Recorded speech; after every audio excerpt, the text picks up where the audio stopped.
Dobro jutro, drage gospe, dragi gospodje, predlagam, da kar začnemo, ker imamo bogat program in si želimo, da bi bilo čim več časa za diskusijo. Torej še enkrat lepo pozdravljeni v imenu Študijskega centra za narodno spravo, v mojem in pa v imenu vseh sodelavcev in res sem vesela vseh prispevkov in pa seveda vseh vas, ki ste prišli iz vse Slovenije na tale deževen dan, razmišljati o revolucionarnem nasilju, sodnih procesih in kulturi spominjanja, kar je seveda oziroma so vse elementi spravnega procesa. Pa ne samo to, ampak je zelo pomemben dejavnik v spravnem procesu tudi izobraževanje, no in o tem morda danes v mojem uvodnem nagovoru nekaj več besed. To je pravzaprav že 6. znanstveni posvet, ko smo šteli s sodelavci, smo začeli z letom 2008.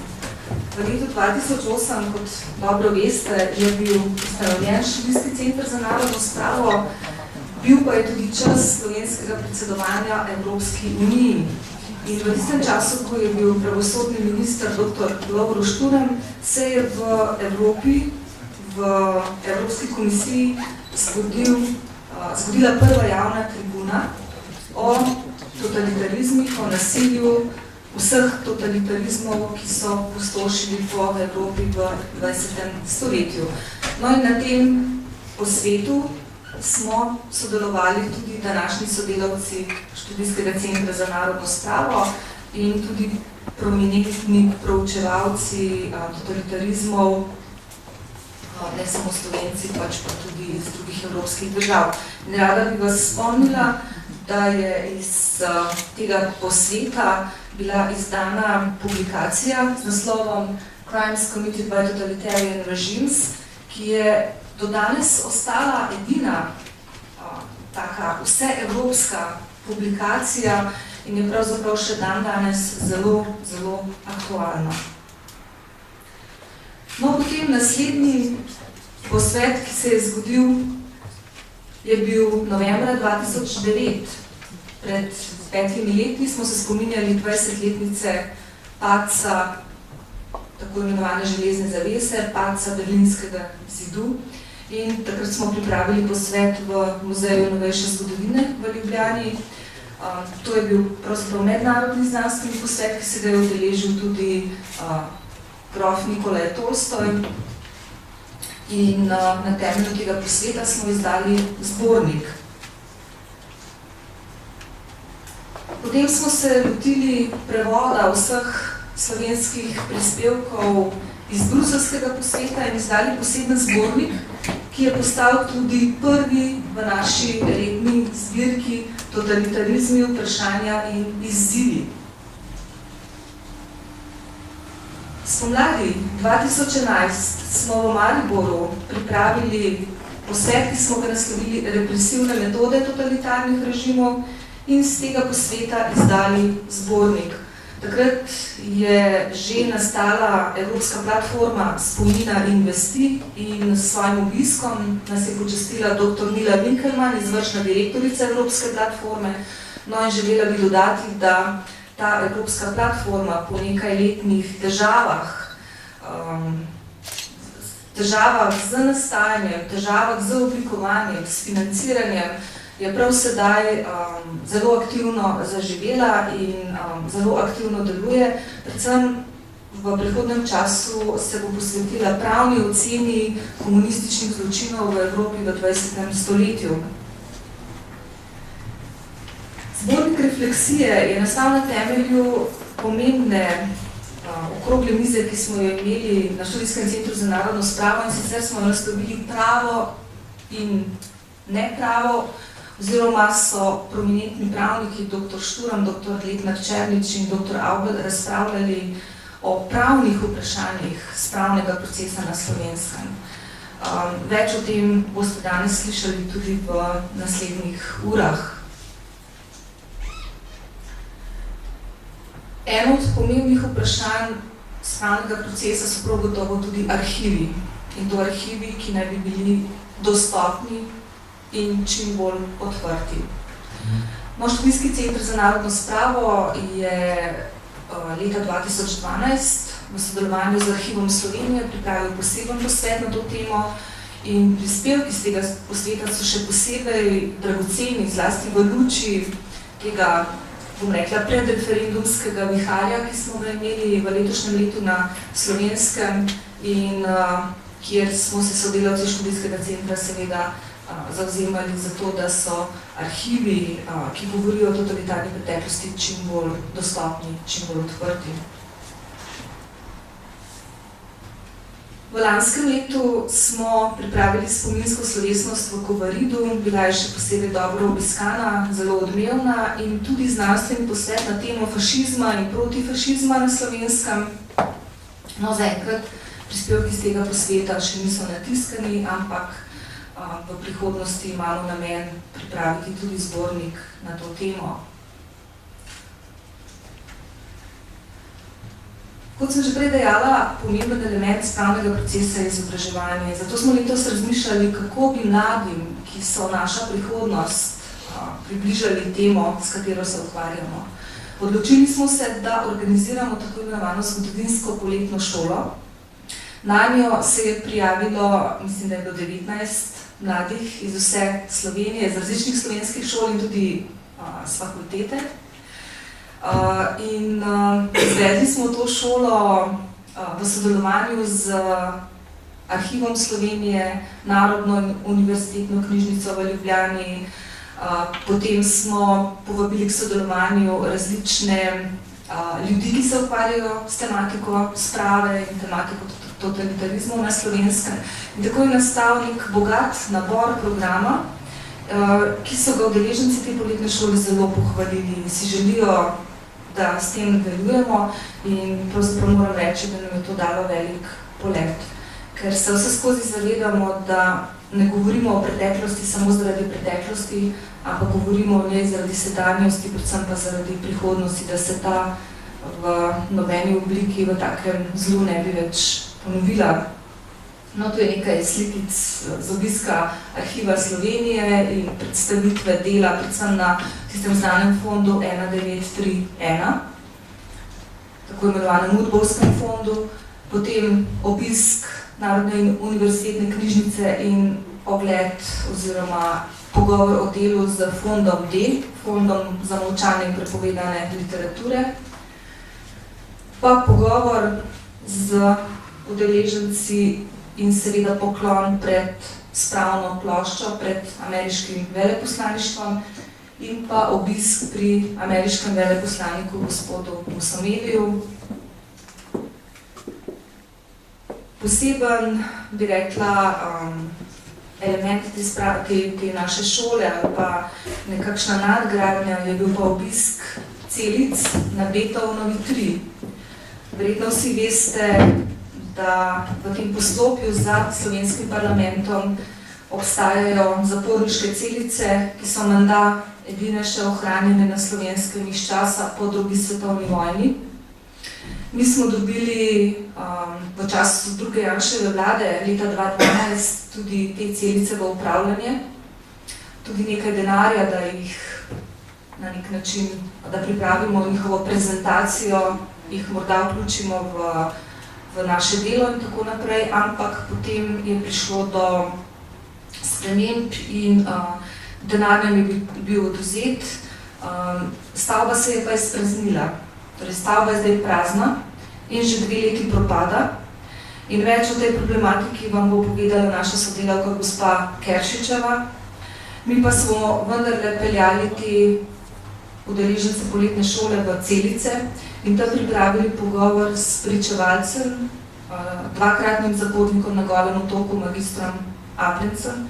In zlasti ta pogovor se je mladim še posebej vpisnil v spomin, kar seveda ponovno priča o tem, da je za mlade izjemno pomembna ta tako imenovana oral history ali ustna zgodovina, torej ta živi stik z ljudmi, ki so doživeli krutost preteklega časa. Z njimi se je pogovarjal tudi gospod Možina, ogledali so si film Moč preživetja, tudi ta dogodek se jih je globoko dotaknil. No, potem pa smo imeli z njimi tudi delavnice na temo travme, kako presegati travme iz preteklosti in tudi ta del spravnega procesa se nam zdi izjemno pomemben v sodelovanju z dr. Tomažem in dr. Katarino Rezar. Pod vodstvom našega sodelavca dr. Hančiča so obiskali množično morišče v Kamniški Bistrici in se potem na koncu udeležili spominske slovesnosti, ki smo jo letos pripravili na gradu Turjak in v tej spominski slovesnosti tudi aktivno sodelovali s svojimi prispevki, s svojimi razmišljanji na temo sprave, totalitarnega nasilja in moram reči, da če ste bili tam morda, seveda sami veste, da je bila to neka, kako bi rekla, nekako dodana vednost letošnje spominske slovesnosti na Turjaku. Tako na kratko, malo za osvežitev spomina ali pa morda za informacijo. Danes pa torej znanstvena obdelava tem revolucionarno nasilje, sodni proces in kultura spominjanja in tega se že posebej veselim. Tukaj so imenitni, ugledni slovenski znanstveniki. Jaz sem prepričana, da bo tudi debata imenitna. In kot sem že dejala, v smislu ene misli znanega angleškega zgodovinarja, da so totalitarizmi spremenili ljudi v številke, na nas humanistih pa je, da jih vrnemo nazaj med ljudmi. Še enkrat pozdravljam vse vas in se vam zahvaljujem za vse, kar delate za spravo na Slovenskem. Hvala lepa.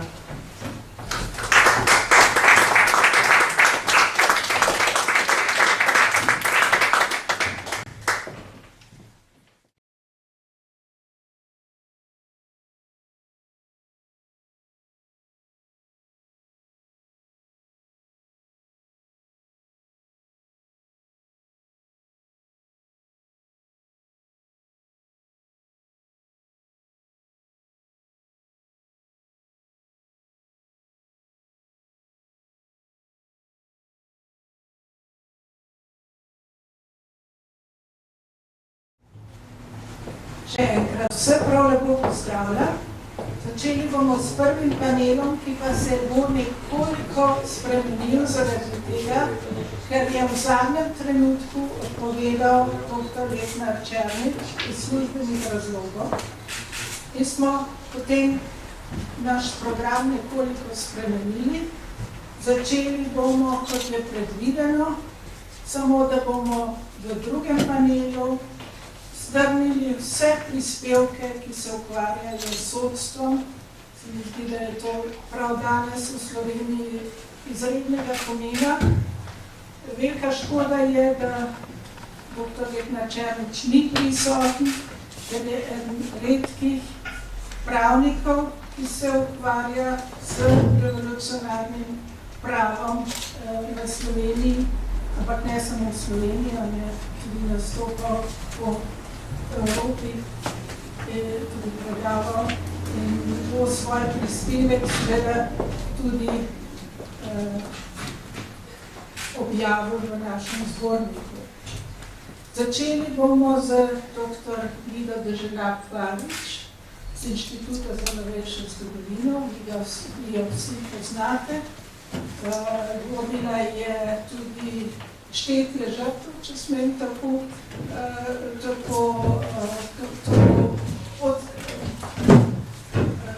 oceniti, ki še ni končana, če sem prav razumela, zaradi tega, ker kot pač je v državi ni dovolj denarja za končanje štetja žrtev vojne in revolucije. In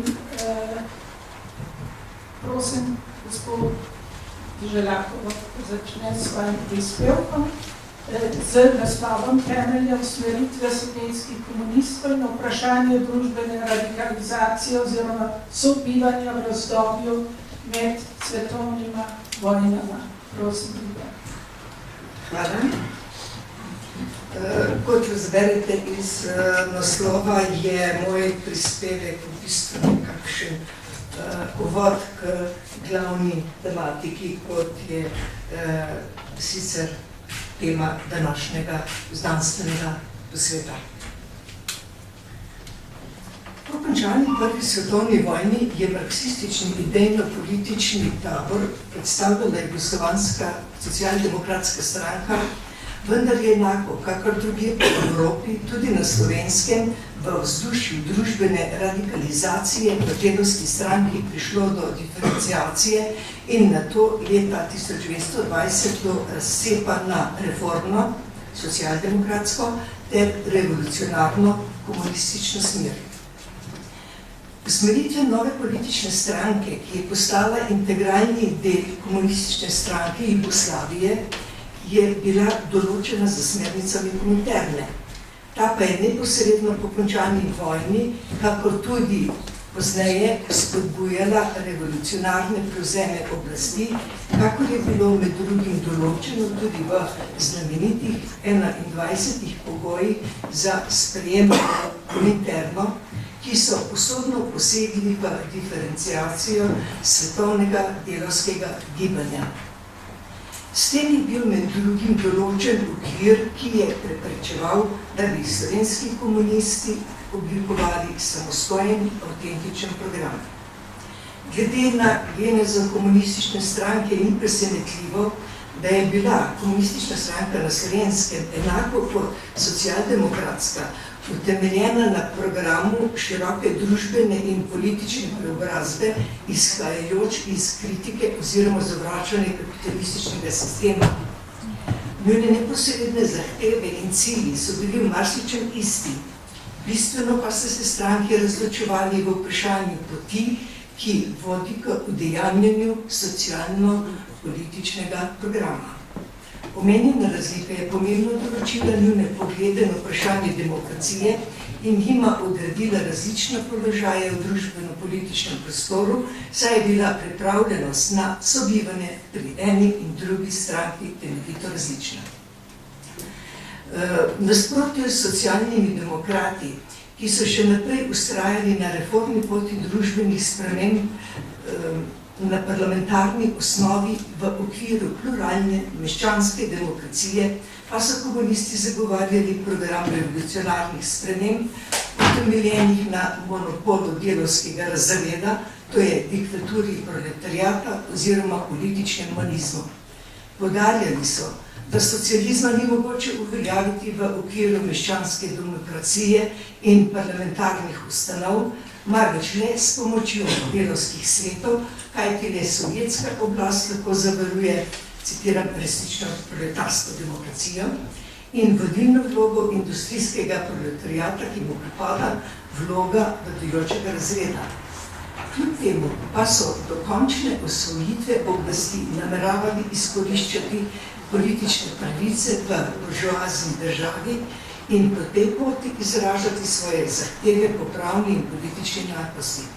Opozarjali pa so, da je KP, citiram, načelni nasprotnik parlamentarizma kot sredstva razredne vladavine, ter da potem, ko proletariat prevzame oblast, parlamentarizem ne bo mogoč. Obe slovi marksističnega delavskega gibanja sta govorili o socializmu, vendar ste ga pojmovali različno. Za komunistično gibanje je bilo značilno fundamentalistično razumevanje socializma kot nepluralnega, totalitarnega sistema, utemeljenega na diktaturi ene socialne in politične smeri, kar je že v osnovi izključevalo parlamentarizem, demokracijo in možnost sobivanja sploh. Kako težko bo presegati pregrade izključevalnosti v praktičnem delovanju, se je pokazalo nemudoma. Naprimer, ob ustavni razpravi v prvi polovici leta 1921 v ustavodajni skupščini kraljevine SHS ko je socialistična poslanska skupina nasproti vladnemu predlogu pripravila svoj načrt ustave. Načrt se je zavzemal za uveljavitev postopnega prehoda meščanske družbe v socialistično in ustavno reševanje vprašanj, ki zadevajo najbolj zapostavljene sloje. Načrt so komunistični poslanci ostro napadli, ker je bil tak načrt po njihovem prepričanju le v interesu buržoazije. Med slovenskimi komunističnimi poslanci je bil v ustavni razpravi opazen predvsem Vladimir Fabjančič. Njegovi nastopi so bili vidno usmerjeni v kritiko aktualne oblasti in razmer v državi. V njih pa je tudi povsem neposredno izpovedal komunistične revolucionarne cilje in poslancem vladnih strank na primer sporočal, citiram: "Prišel bo dan, ko se bo tudi vaša sila zrušila. Takrat pa bo prišla pravica. Do takrat pa bomo proti vam v opoziciji in v razrednem boju, ker ste vi samo zastopniki kapitalističnega razreda. Potem bo prišla Sovjetska republika, Jugoslavija, potem svetovne Sovjetske republike. Vaša politika proti kmetskemu in delavskemu proletariatu ruši temelje državnega in narodnega edinstva, ruši to, po čemer vi trdite, da vam je najsvetejše. Nam pa je v prvi vrsti za rešitev proletariata, celega naroda in celokupnega človeštva. Mislim, da bomo to rešitev dosegli po drugi poti, s socialno revolucijo in ustanovitvijo federativne Sovjetske republike celega sveta." Vse večji vpliv komunistov, ki ga je nedvoumno potrdil izid v ustavodajno skupščino novembra 1920, ko so v državi postali tretja najmočnejša stranka, ter njihovo vzdrževanje revolucionarnih razmer, naprimer konec leta 20 so potekale redarske stavke v Sloveniji in Bosni in Hercegovini, grozilo pa je, da bodo zajele celotno državo, sta obstoječo družbeno ureditev temelji zavrnila oziroma ogrozila. Zato je vlada sprejela ukrepe, s katerimi je želela preprečiti politično dejavnost komunistov. Z obznanom je decembra 1920 za obdobje zasedanja ustavodajne skupščine prepovedala komunistično dejavnost, da se prepreči splošen nered, bolševizem in krvavo revolucijo, kakor je bilo zapisano v tej uredbi. Pripomniti pa je treba, da so komunisti kljub prepovedi delovanja spomladi 1921 sodelovali pri občinskih volitvah in jim oblast ni povzročila posebnih težav. V predvolilnih dejavnostih so pogosto v prikritem jeziku propagirali komunistični program in nastopali proti demokratičnim institucijam. Poudarjali so nujnost boja za končno rešitev popolno zmago proletariata. Zatrjevali so, da niti v parlamentu, niti v občinah ne more iskati delavstvo in kmečko ljudstvo svoje rešitve. Odkrito so govorili, da se udeležujejo volitev občinskih odborov le zato, da proletariat tudi tja zanese razredni boj, ki naj oslabi in razkroji te instrumente suženjstva. Ko so sredi leta 1921 posamezni komunisti začeli posegati po individualnem terorju, so s tem izvali oblast, da je z zakonom o zaščiti države avgusta 1921 stranko kot zločinsko prepovedala. S tem se je zaključilo kratko obdobje legalnega delovanja KPJ. Do začetka druge svetovne vojne sta sledili 2 desetletji komunistične ilegale, ki je potisnila komunistično organizacijo glede na njen pomen, bolj ali manj na družbeno obrobje ali skoraj izbris. Močno pa ste prizadeli tudi uvedba diktature kralja Aleksandra januarja 1929. Čeprav so med komunisti in socialisti ustajale velike dejno-politične razlike, nasprotja in zamere, pa so bili zmožni tudi skupnih in celo širših nastopov. Tako je na pobudo komunistov prišlo na ljubljanskih občinskih volitvah decembra 1922 do odmevnega in uspešnega skupnega nastopa komunistov, krščanskih socialistov in socialističnih Zarjano v okviru Zveze delovnega ljudstva. Problematika je historiografsko natančno razčlenjena po zaslugi našega kolega Brunka. Na uvedbo diktature se je KPU kot edina stranka odzvala s pozivom na oboroženo ustajo. Napovedala je državljansko vojno delavcev, kmetov in narodov, ki jih je zatirala velikosrpska hegemonija. Ob uvedbi režima diktature je dobila potrditev lastnega stališča o neučinkovitosti meščanskih demokratičnih institucij in prepričanju, da bo diktatura le še poglobila pereča socialna in nacionalna vprašanja, pa videla tudi možnost za revolucionarno rešitev družbenih problemov, se pravi zamenjavo vojno-fašistične diktature za diktaturo delavcev in kmetov. Usmeritev v oborožen upor in zrušenje monarhije kot imperialistične tvorbe pa je ostala na ravni revolucionarne retorike, ki so jo ponavljali še nekaj let. Do oboroženih spopadov namreč ni prišlo z izjemno načrtovanega upora v mariborski garniziji leta 1232 v režiji Kominterne. Od leta 1933 je prihajalo do sprememb v metodah komunističnega delovanja, saj se je stranka popolnoma preusmerjala k množičnemu delu v okviru legalnih možnosti, kar je imelo za posledice med drugim uveljavljene taktike enotne fronte delavstva in z njo povezanim popuščanjem komunističnega nespravljivega odnosa do socialdemokratskega delavstva, ki je bil v veljavi od 6. kongresa Kominterne. Družbena izoliranost je poleg širjenja vpliva oziroma infiltracije v sindikate, kulturno-posvetne in druge organizacije načrtovala preseči tudi z nadaljnjim aktualiziranjem nacionalnega vprašanja in s tem želela dobiti predvsem kmeta za zaveznika revolucije. Nacionalno vprašanje kot predpogoj za uspešno vodenje revolucionarnega boja je dobilo svoj izraz tudi v sklepu Kominterne o ustanovitvi Komunistične partije Slovenije.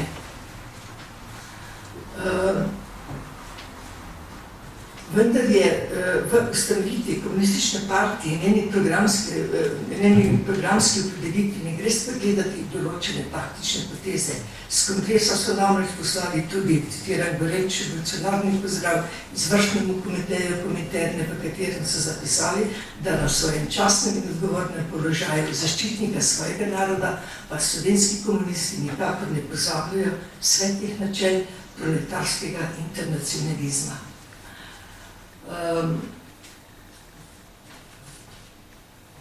Čeprav je bil problem zavezništva z demokratičnimi opozicijskimi silami, za slovenske komuniste bolj ali manj aktualen, vse od ustanovitve komunistične stranke dalje, pa se je najbolj izostril v drugi polovici 30 let.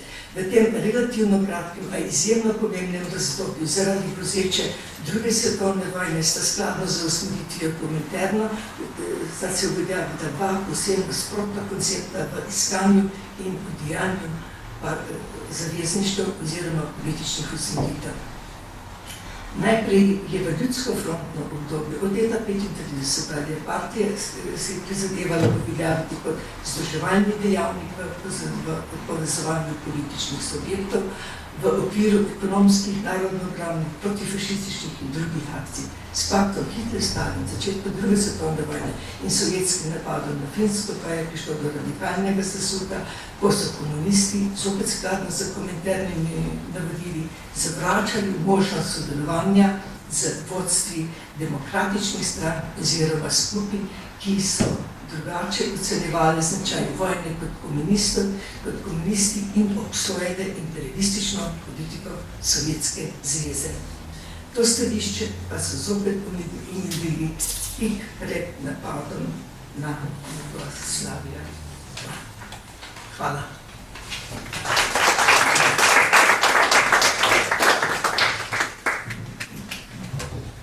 Najlepša hvala, Vida. Zdaj pa nadaljuje dr. Janko Prunk s prispevkom nekaj odgovorov slovenske znanosti in slovenske javnosti ker je v slovenski znanosti toliko različnih struj, seveda smo zelo radovedni na njegov prispevek. Prosim.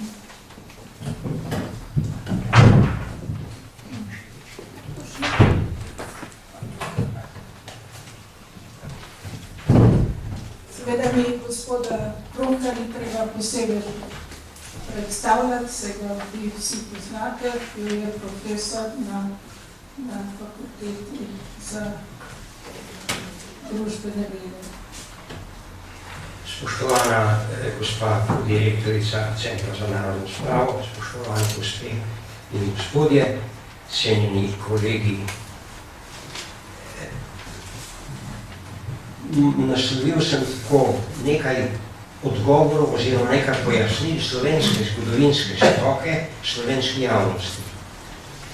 Velik pomen v zgodovinskem razvoju družbe in naroda po pravilu pripisujemo ustvarjalnim dosežkom v materialni in duhovni sferi, pa socialni emancipaciji, uveljavljanju človekove svobode, demokratizacije, humanizacije in pri malih narodih še njihovi nacionalni emancipaciji. Če se držimo teh meril obče veljavnih v moderni evropski demokratični družbi, slovenski narodno-osvobodilni boj in revolucijo ne moremo oceniti kot najpomembnejše dejanje slovenskega naroda, kot ga označuje ideološko gledanje zmagovalcev druge svetovne vojne na Slovenskem in njihovih idejnih naslednikov, ki se goji in prevladuje že celih 70 let. Nedvomno sta narodno-osvobodilni boj in revolucija pomembni dejanji, ki sta prinesli določeno socialno in nacionalno emancipacijo ter dvig slovenske samozavesti. Toda komunistična revolucija v okviru narodno-osvobodilnega boja je povzročila veliko izgubo človeških življenj, razklanost naroda, ki traja še danes, in ne najbolj organski gospodarski in duhovni razvoj, ki je po desetletjih sam sebe pripeljal v slepo ulico.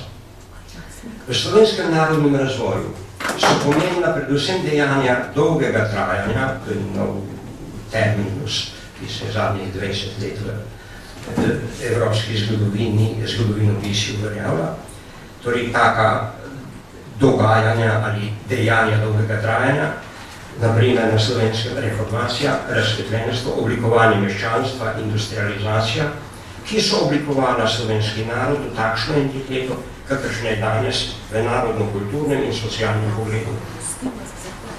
Če narodno-osvobodilni boj in revolucija nista najpomembnejši in najbolj pozitivni dejanji v slovenski zgodovini, sta pa njen najpomembnejši problem. To ni v prvi vrsti znanstveni problem slovenske zgodovinske stroke, ki ga je že dokaj dobro proučila in ocenila. To je v prvi vrsti problem slovenske politike, novinarstva in določenih segmentov slovenske javnosti, ki ga instrumentalizirajo za svojo politično uporabo, za interpretacijo, ga interpretirajo popolnoma voluntaristično in ga maličijo in mimo dejstev in mimo znanstvenih ocen. Zato je takšen znanstveni posvet, kot je tale današnji, potrebni predvsem zaradi širše javnosti in potrebnih jih bo še namreč kar precej, predno bo v javnosti izhlapela komunistična ocena, ki jo je poslušala celih 70 let. Dve takšni komunistični in filokomunistični oceni bi omenili. Prve bila časa komunističnega režima, da je bil narodno-osvobodilni boj, tudi socialistična revolucija, ki so jo imenovali enostavno ljudska revolucija, da je to bilo veliko dejanje, ki so ljudske množice želele in podpirale. To je takratni režim na veliko utemeljeval in reklamiral, naprimer s poimenovanjem glavnega trga v Ljubljani, trg revolucije, pa ustanovitev muzeja revolucije leta 1975, revolucija leta 1962, pa leta 1975 postavitev spomenika revolucije, pa izdaja obsežne serije zgodovinskih dokumentov ljudske revolucije, začenši leta 1962, pa do konca 70 let celi vrsti knjig, mislim, da je 7 zvezkov. Revolucija, seveda socialistična, je bila sinonim v tistem času za najbolj napredno dejanje v zgodovini.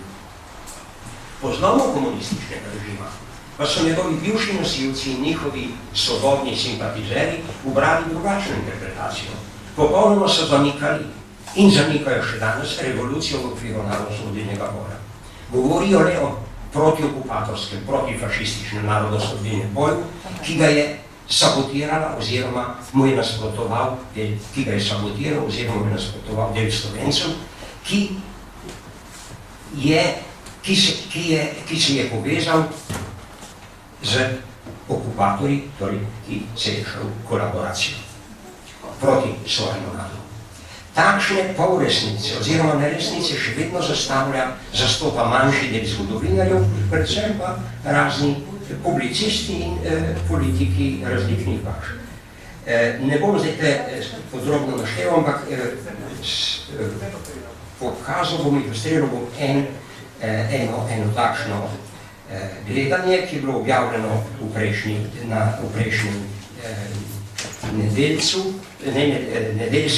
nedeljskemu dnevniku na prvi strani z velikim naslovom, ki ga je izjavil, ki ga je dal predsednik Zveze borcev, to pa ni nepomembna organizacija, zelo številna je bila, ker predvsej vpliva zlasti na starejšo, pa celo, kar se čudi na mlajšo generacijo.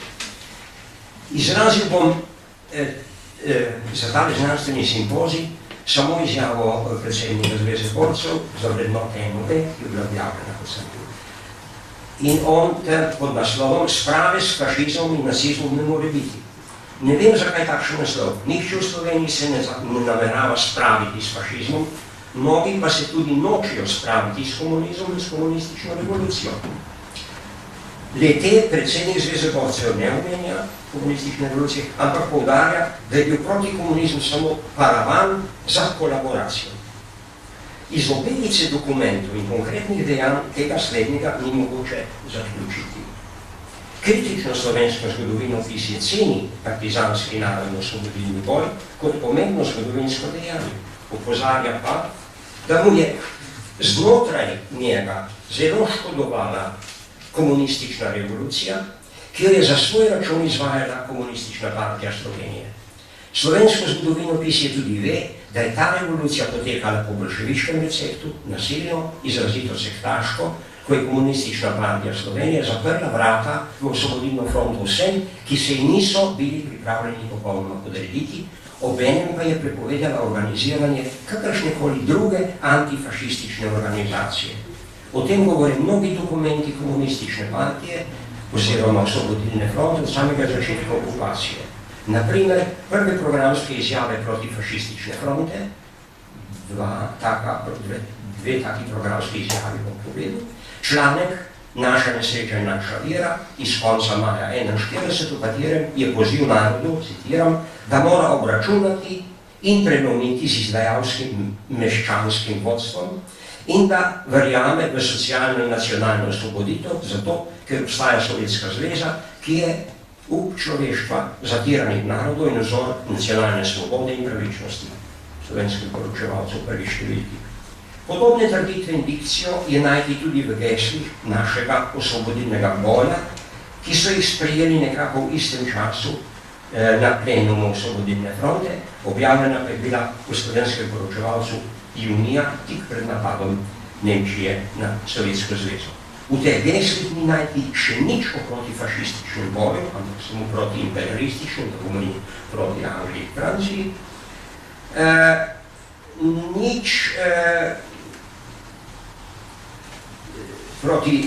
Nič o protifašističnem boju, saj bila botra Komunistične partije Slovenije, Sovjetska zveza, še v paktu s Hitlerjem. Je pa v teh obeh dokumentih jasen poziv na razredni obračun z lastno buržuazijo, ki jo je kar povšalno, povprek ocenjevala za izdajalsko, kar tudi z večine ni bilo res. Program je bil bolj razredno revolucionaren kot narodno-osvobodilni. Takšno pravilno oceno mu je prvi dal na osnovi heuristične tekstne analize pred kakšnimi 30 leti naš dragi kolega medijevist dr. Janez Peršič na neki okrogli mizi na Inštitutu za novejšo zgodovino, ko smo bili še vsi nekako zaslepljeni od uradnih komunističnih ocen o narodno-osvobodilnem boju in osvobodilni fronti. Vsa čast Janezu. O revoluciji komunistične partije Slovenije, njenem prilaščanju vodstva slovenskega naroda in o narodno-osvobodilnem boju ter njunem ekskluzivnem, ter njegovem ekskluzivizmu govore sklepi 3. plenuma osvobodilne fronte iz 16. septembra. Na njem se je osvobodilna fronta oziroma njen vrhovni plenum razglasil kar za slovensko narodno reprezentanco in se je poimenoval Slovenski narodno-osvobodilni odpor. V eni točki je pribil, da je vsako slovensko organiziranje zunaj okvira odveč škodljivo borbi za narodno osvoboditev.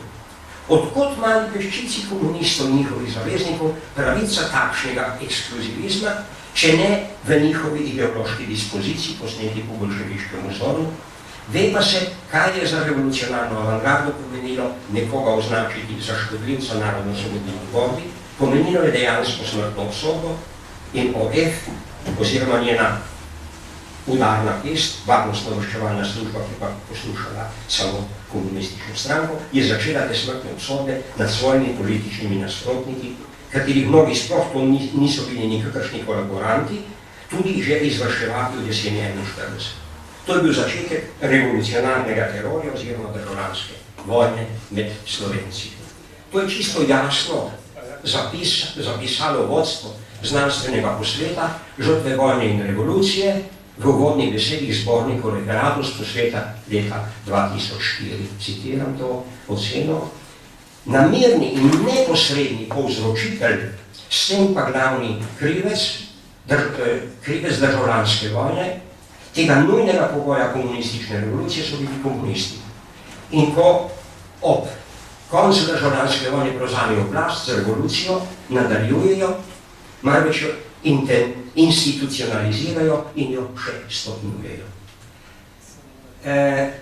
O takšnem, da so komunisti že celi državljansko vojno in tako naprej, na kratko povzel, ker kratek samo malo časa še imam, govore nekatere zelo kompetentne knjige, recimo Mikošek, bi to omenil, potem je zelo pomembna knjiga hrvaško-ameriškega zgodovinarja Joza Tomaševića, Vojna in revolucija v Jugoslaviji, govori iz leta 2010, ki je prav išla v Stanfordu in isto leto prevedeno v Zagrebu. O tem govori ta dva ugledna jugoslovanska zgodovinarja revolucije in novejše zgodovine, Petranović in Bilandžić, oba partizana, ampak vse to se naših Janezov in njihovih nekaterih še malo drugače imenovanih prijateljev nič ne dotakne.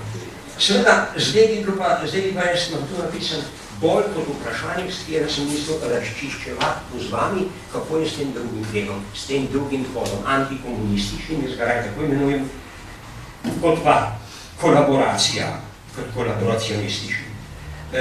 Tam samo to bom rekel, oni, predsednik Zveze borcev pravi, ja, antikomunizm je bil samo paravan, se niti niso niti delno, niti drugi, kaj je to. Oni so to samo zato govorili, da bi našli kolaborila. To je zelo hecno, ker kolikor jaz vem, pa sem zelo natančno bral, pa študiral zgodovino stare Jugoslavije, na Slovenskem nismo imeli nobene profašistične ali filofašistične ali fašistične organizacije. Niti male, niti majčne organizacije, niti posamezniki se niso izjavljali za fašizem pred vojno. In ravno tako je bilo tudi leta 1941. Ko je prišel okupator, ga niso pozdravljali zaradi italijanskega v štajerskih okupator, sploh ni pustil, da bi se Slovenci kakorkoli pokazali v javnosti, ampak tu, v centralnih slovenskih pokrajinih, ga niso pozdravljali kot fašističnega, pa mu želeli dobrobit fašističnega sistema, pa rekli, da se bodo fašizem sprevrli. Če je prišlo, moja teza samo še v teh stavkih, je, da je pravzaprav protifašizem in borba zoper osvobodilno fronto se začela kot samoobramba pred strahovitim komunističnim revolucionarnim nasiljem od vsega začetka. Potem imamo mnoge stvari napisane, mene potem seveda zanima, kako to ne, kako to, da se mi, potem so pa seveda iz svoje nemoči, 42 leta, se začeli, ne, najprej je bila organizacija proti komunističnega gibanja, samoobramba, vaške straže in tako naprej, spontana, ne, ampak pred veliko komunistično vojaško premočjo so potem šli po pomoč k Italijanom. Jaz še pozmeri ne rečem, da je to neka ideološka, pa neka navdušena kolaboracija, pa izzvana od komunističnega terorja. Zdaj mene zanima, tu je gospod Stanovnik, ki se s tem veliko ukvarja, pa veliko, me zanima, kaj so, jaz razumem, tu imam napisano, bo je to objavljeno, predsedujoča me opozarja, zanima me, kaj so, mislim, jaz razumem, da v stiski za svoje golo življenje se človek poveže s komarkoli. To je en razlog. Ampak, kdor ima pa mečken pameti, glave, pa reče, kaj pa bo, kaj pa nekdo, vsi so mogli vedeti, da Italijani se vezati ne da, pa zlasti potem 43 z Nemci. Kaj je tisto drugo dejanje naše, kaj bo bolj z nami? Ali je bil tak razmislek, jaz bi tu prosil, da gospod Stanovnik morda iz svojega izkušnje, pa iz tega, kar on večkrat razpravlja, dosti kompetentno, da to razjasni meni in tudi v ta odgovor, namreč ta odgovor slovenska zgodovinska znanost in slovenska javnost čaka. Kaj je bilo potem, poleg tega strahu, poleg samoobrambnega, še ne, ta razmislek, ne, se veste tisto, vezati se z enim zlom proti drugemu, to še svetopismo prepoveduje, tisti zgodbi o kralju judovskem Izraelu, ne, ampak kaj mu reče, je prerok Izraela.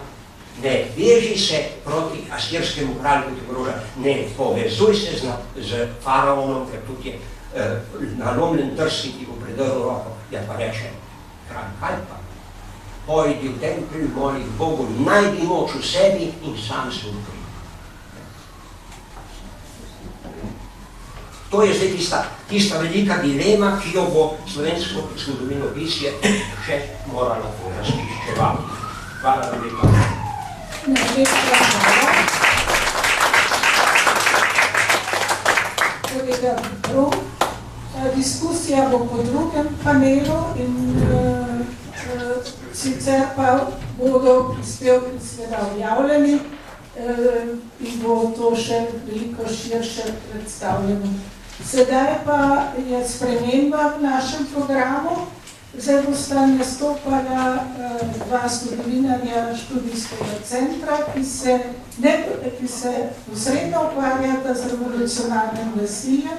Najprej dr. Damjan Hančič z naslovom Osrednja Slovenija v primežu medvojnega revolucionarnega nasilja. Dr. Hančič je že objavil 2 knjigi o revolucionarnem nasilju na Gorenjskem, sedaj pa pripravlja knjigo o Ljubljani. In dr. Hančič, prosim. Naslov mojega referata je Osrednja Slovenija v primežu medvojnega revolucionarnega nasilja, ker območje Osrednje Slovenije, to je območje nekdanje avstro-ogrske dežele Kranjske, je bilo od konca 19. stoletja naprej politično in idejno najbolj razgiban predel Slovenije in tudi v času druge svetovne vojne v letih 1941-1945 je poleg okupacije doživel tudi najhujšo politično in ideološko diferenciacijo, zlasti ta revolucionarni teror in iz njega izhajajočo državljansko vojno, ki se je potem še dalje bolj razpletevala.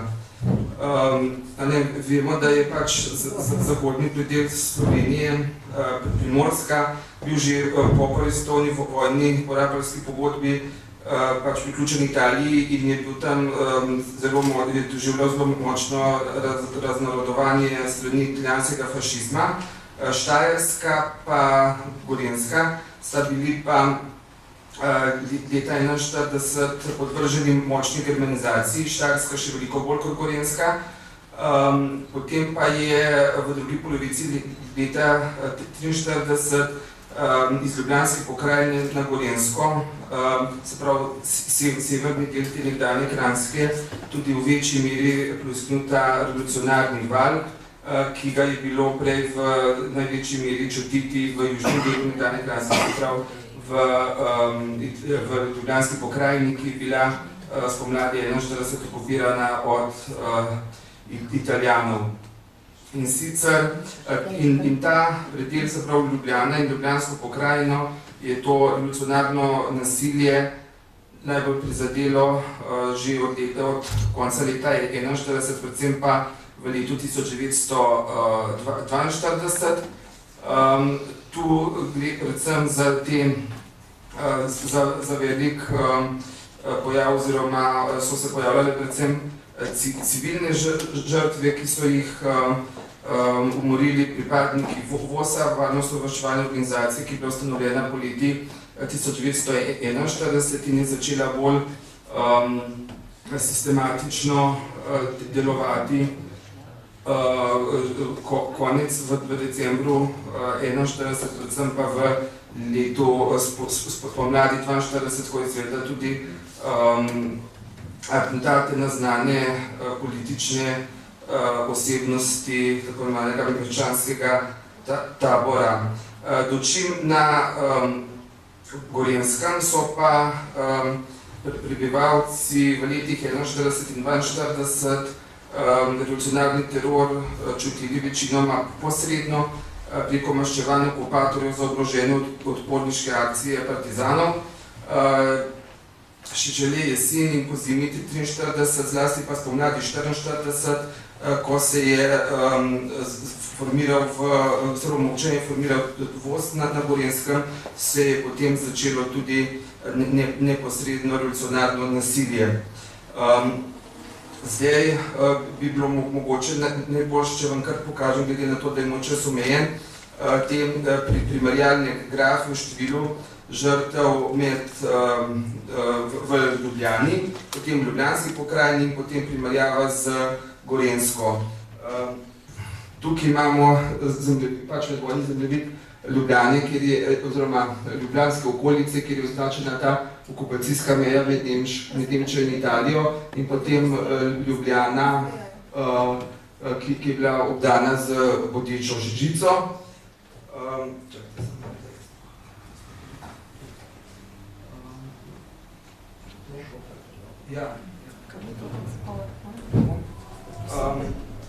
Potem to je nekako so podatki v številu žrtev, ki pa še niso čist dokončni. Zdaj, za Ljubljansko pokrajino se v glavnem opiral na te podatke iz popisa žrtev oziroma članka, ki ga je tudi objavila dr. Vida Deželar-Barič. Za Ljubljano sem pa že nekaj zdaj pripravljam knjigo o revolucionarnem nasilju in sem potem že malo podrobneje analiziral te žrtve v Ljubljani, vendar številka še ni čist dokončna, ampak nekako osnoven pregled pa že to da.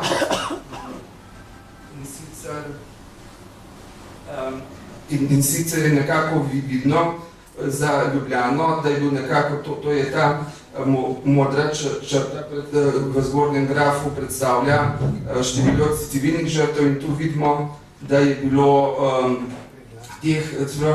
število žrtev je zelo naraslo v letu 1942, dočim število vseh žrtev je potem en višek imamo v letu 1943, tu gre predvsem za dogodke ob italijanski okupaciji, ko je revolucionarni tabor, recimo v Grčaricah, pa na Torjaku pobil pač tudi veliko število teh fantov, ki so se kot vaški stražarji umaknili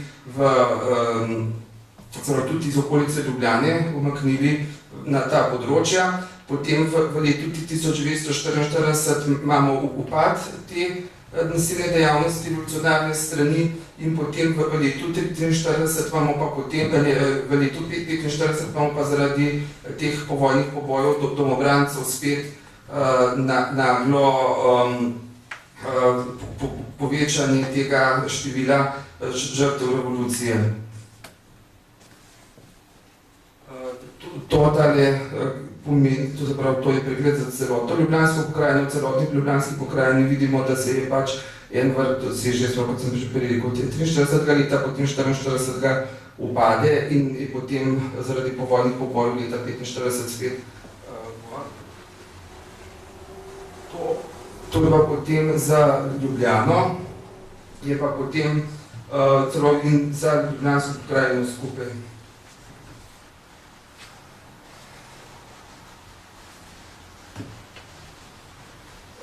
Če pa pogledamo na Gorenjskem je to pač porazdeljeno sprav te žrtve, zaprav poleg skupnega, ki na koncu so potem, sem tudi tako razdelil na posamezne posamezna partijska okrožja in tukaj vidimo, da je bilo recimo procentualno največ žrtev na škofjeloškem območju in pa potem tudi na Kamniškem, to se pravi na tistih območjih, ki so nekako mejila na Ljubljansko pokrajino.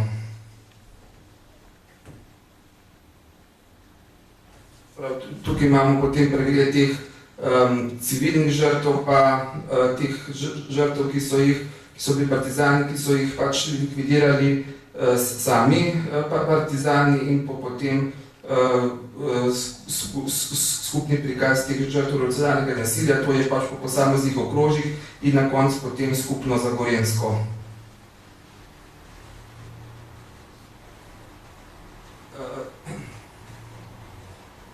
To se pravi, na Gorenjskem je pa recimo ravno obratno v primerjavi z Ljubljansko pokrajino, je bilo pa največ žrtev revolucionarnega nasilja v letu 1944 in potem, se pravi, ta kategorija potem leta 1945 se zelo zniža, vendar potem, če pogledamo vse žrtve revolucionarnega nasilja, se pravi tudi poboje domobrancev, pa vidimo, da se v letu 1945 potem ta krivulja še bolj poveča kot v letu 1944. To je naslednji graf. Tako vidimo, kako je na Gorenjskem, so vsako leto je bilo več žrtev revolucionarnega nasilja, pri čemer je tukaj tudi zajet v letu 1945 povojni poboj teh gorenjskih domobrancev.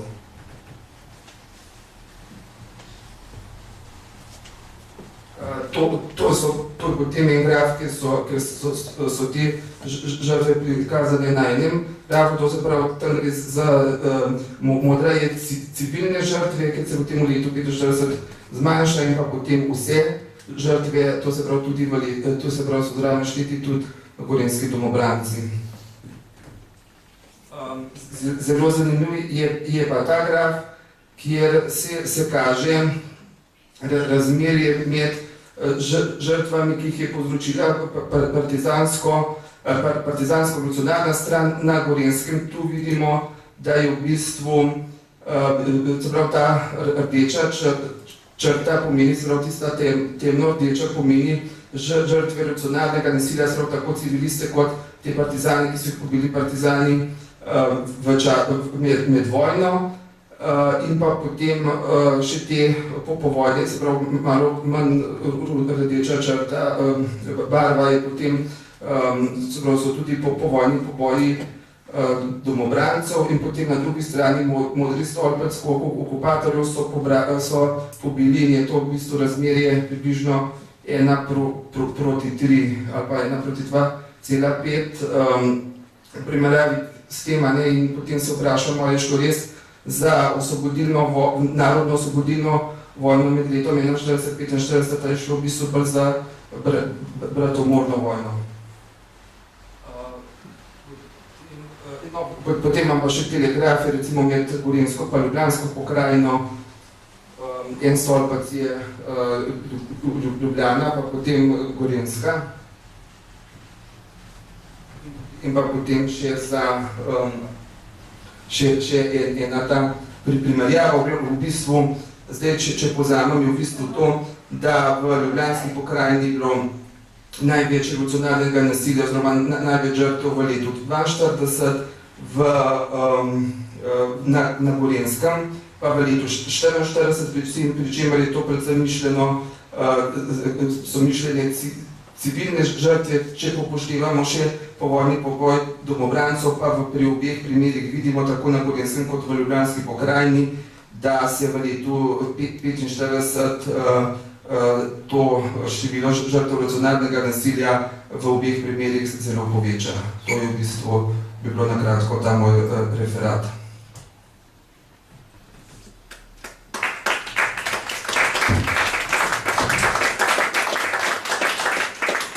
Najlepša hvala, dr. Hančič. Zdaj pa nadaljuje Renata Podberšič z svojim prispevkom Žrtve revolucije med Romi na Slovenskem, eno zelo neraziskano področje. Prosim, Renata. Vsem skupaj najprej lep pozdrav. Obravnavali bomo eno temo, ki, kot je predsedujoča povedala, nekoliko nenavadna tema, ki še nima domovinske pravice med slovenskimi raziskovalci, ki se, če se navežem na uvodno predavanje dr. Plonka, še vedno pristopa do določenih tematik zelo razredno, tudi pri tako znanstvenem raziskovanju. Naj si bo to etnične ali pa verske manjšine, naj si bojo to Judi ali pa Romi, še vedno se veliko govori in ponavlja o njihovem preganjanju v Evropi, malo manj so pa poznani zločini tako imenovane druge strani med drugo svetovno vojno, tudi na Slovenskem. Torej, govorili bomo o Romih, če hočete o ciganih. To je isto kot pri Judih, ki nočejo biti Židi, ampak so Judje, tako je Romi nočejo biti cigani, hočejo biti Romi. Pred 30 leti so se tega odločili, zato poimenovanje in to poimenovanje bom tudi sam korektno uporabljal v današnjem referatu. Ko govorimo pri Judih o holokaustu, torej zločinu, ki nima para v svetovni zgodovini, vsaj ne novejši, kjer je bilo pobitih približno 6 milijonov Judov v Evropi, tako govorimo pri Romih oziroma ciganih o porajmosu. Porajmos je strokovni termin, ki označuje masovno pobijanje Romov med drugo svetovno vojno.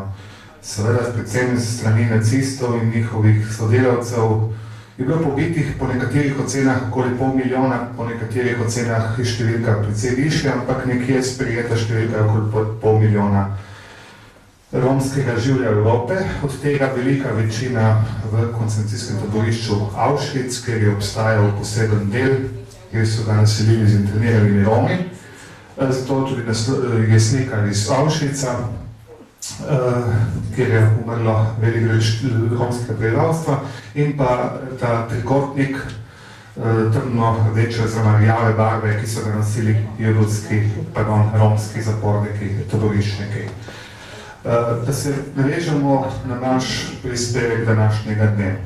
Na tleh Dravske banovine, torej recimo temu jugoslovanskega dela Slovenije pred drugo svetovno vojno, je živelo približno dobrih 1000 Romov.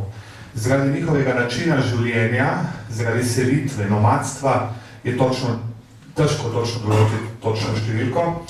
V glavnem živeli so na Dolenjskem, potem so živeli v Prekmurju in pa tudi na Štajerskem in Gorenskem, tako imenovani Sinti. Sinti so eno pleme, sicer enotnega ciganskega ljudstva, recimo temu tako.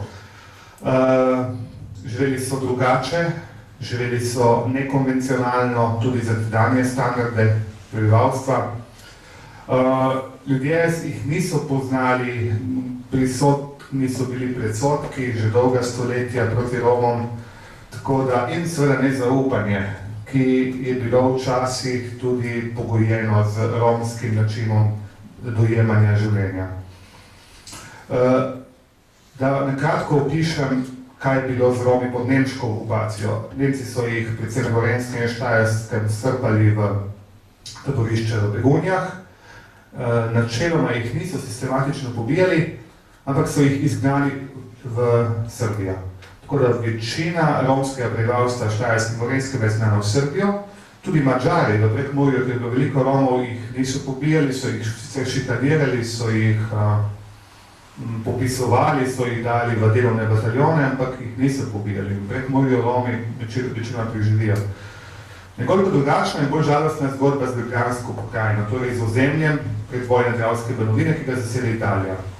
Po nekaterih ocenah, te ocene so ocene, ker se ne moramo bazirati na popise prebivalstva pred drugo svetovno vojno, prav zaradi znanega preomenjenega načina življenja Romov, naj bi na območju Dravske Banovine, ki je zasedla Italija, torej govorimo o Notranjski in Dolenjski z Belo krajino, živelo približno 350 do 400 Romov.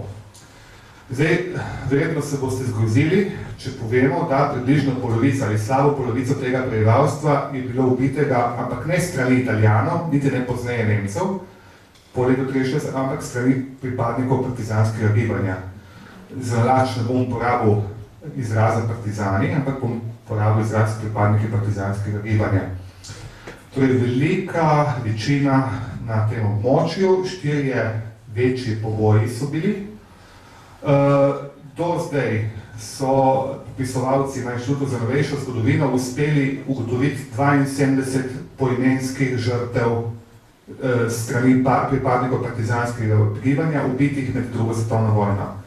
Ocene so, oziroma veste na podlagi pričevanj, potem raznih spominskih tabel, tudi o tem mogoče beseda ali dve kasneje, da je še vsaj 60 pobitih, torej bi prišli nekaj do številke 130, dobro 130, medtem ko ocene same pričevanja nas napeljujejo k temu, da je bilo žrtev v resnici nekaj čez 160. Na kratko še o sami tematiki, o virih in literaturi. Virov, o tem je zelo malo. Partizanske oblasti niso nič govorili o tem. Viri so nekaj posrednih, oziroma neposrednih italijanskih, strani karabinjanskih postaj, in pa seveda predvsem spominska literatura. Tukaj je strani pripadnikov ali piscev, avtorjev, bodisi nekdanjih partizanov ali pa kronistov partizanskega gibanja zelo veliko, pretresljivo veliko zločinov opisanih v literaturi, tako imenovane NOB v 70. in 80. letih. Nekaj zanimivega je pa tudi išlo v Argentini, predvsem kar je napisal Klemenčič, nekdanji župnik v svoji znameti knjigi 73. revolucija pod Krimom. Zdaj pa konkretno o pobojih Romov oziroma Ciganov. Zanimivo, da vsi 4 poboji se zgodijo med 10. majem in 19. julijem 1942. Torej v dobrih 2 mesecih je na slovenskih tleh, torej na tleh Dravske Banovine, pobitih približno 160 Romov oziroma Ciganov. 4 masovna grobišča. Prvo grobišče je povezano z proletarsko udarno četo. Na robu Bloške planote, v kraju Gaberje pri Mačkovcu, je taborila ta proletarska udarna četa, zajela 10 Ciganov oziroma Romov, morda jih je bilo tudi 11, pričevanja se razlikujejo, in bili so pobiti 10. maja 1942. To je prvi pomor Romov na Slovenskem, oziroma Dravski Banovini pod Italijo. Imeli so italijanske dovolilnice, to je bil dovolj velik razlog, da so postali sumljivi in bili so na krut način pobiti. O načinu poboja ne bi govoril. Drug masovni poboj, verjetno eden najštevilčnejših masovnih pobojev Romov, se je zgodil tudi v povezavi s to preomenjeno proletarsko udarno četo in z bataljonom Šecerove brigade. Pri obeh pobojih je bil prisoten poznejši narodni heroj Stane ali Stanko Semič Daki, ki je umrl globoko v 80-ih letih. Zelo uspešne funkcije je upravljal po vojnih oblasteh.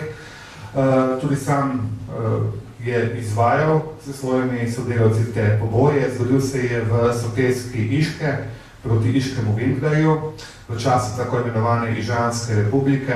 To je bilo sredina maja 1942, ko partizani osvobodijo, tako pravijo Ik. In v soteski Iške pobijajo 43 Romov, kar nekaj družin, širših družin je pobitih. In na ta poboj, tudi imamo sliko Dakija, tako je izgledal, s svojimi medaljami ovenčan po vojni. In to je to spominsko znamenje, postavljeno v 90-ih letih v prostoru proti Iški, tukaj se znamenje tudi vidi, tam na vaši levi, kjer se je zgodil ta masovni poboj 43 Romov oziroma Ciganov. Datum je pa 17. maj 1942. To je bil drugi poboj. Potem gremo na tretji poboj, ki se je zgodil v Sodražici oziroma nad Sodražico. To je bil edini poboj, ki mu lahko damo pečat usmrtitve. Kajti prej, kot so te Rome pobili, so jim sodili. Povezano je pa z skupino Romov, ki so prišli v okolico Sodražice. 28. maja 1942 se italijanska posadka iz Sodražice umakne. Namen je bil razglasiti neko sovjetsko republiko v Sodražici, tam se znajde 29. maja skupina Romov, niti se točno ne ve, koliko jih je bilo, govori se o različnih številkah. Nekatera pričevanja, ki bodo tudi objavljena v knjigi in se jim uspel zbrati, govorijo o enem avtobusu Romov, kajti v Sodražici so jim priredili sojenje. Glavni tožilec in sodnik je bil v isti osebi Jernej Stante, ki je potem opravljal visoke funkcije v partizanskem sodstvu in tudi po vojni, v različnih organih sodstva. In potem so jih peljali v Strelic z avtobusom, privatnim avtobusom, z oboroženo stražo v Boncar, zahodno od Sodražice. Tam so jih tudi pobili, prej so si morali skopati jame. Potem, ne četrti poboj, ampak lahko ga umestimo, ker je šlo za eno samo družino, se je zgodil pri Horjulu leta 1942, drugi polovici junija, sodi v ta dva črna meseca 1942, ko večina slovenskih Romov z Dolenjske in Notranjskega uničena. In so jih pobili pri Horjulu. Šlo je za zločin horjulske čete, ki je taborila Romi. Šlo je za eno družino Hudorovič, zločina romski primek, je bila takrat pokončana. Tudi se ne ve, govori se o številki okoli 10 Romov, vključno z otroki in dojenčki, pobitih v okolici Horjula. In še zadnji masovni poboj, ki tudi zaključi našo današnjo zgodbo, je poboj Romov, ki je tudi najbolj številčen, najbolj opisan tudi in tudi dokumentiran z dokumentom. To je dokument iz Arhiva Republike Slovenije, Karabinjerske postaje v Črnomlju. Šlo je tudi verjetno za najbolj znan pomor Romov v italijanski okupirani Ljubljanski pokrajini, v Beli krajini. Romov iz naselja Kanižarica, kjer je nekdanji rudnik bil, v Črnomlju, so Rome dobesedno aretirali in sicer 19. julija 1942, jih potem naj bi zasliševali, obtoževali so jih sodelovanja z Italijani. 19-letni fant, kot piše v dokumentu, je uspel pobegati, obvestiti so ga seveda Italijani na poti pobega obstrelili, prišel je v Črnomelj in potem je romalo to poročilo naprej. Te ljudi so odpeljali iz Črnomlja, iz Kanižarice proti zahodu. 7 km približno zahodneje od Črnomlja je vas Maverlen. Maverlen je bila nekdanja kočerarska, torej nemška naselbina, ki so jo kočerarji takrat že zapustili in tam je bilo teh 61 Romov kruto pobitih. Torej, s tem se naša današnja zgodba zaključuje. Nočem tukaj govoriti o kakšnem razrednem pristopu pri uničenju romskega prebivalstva.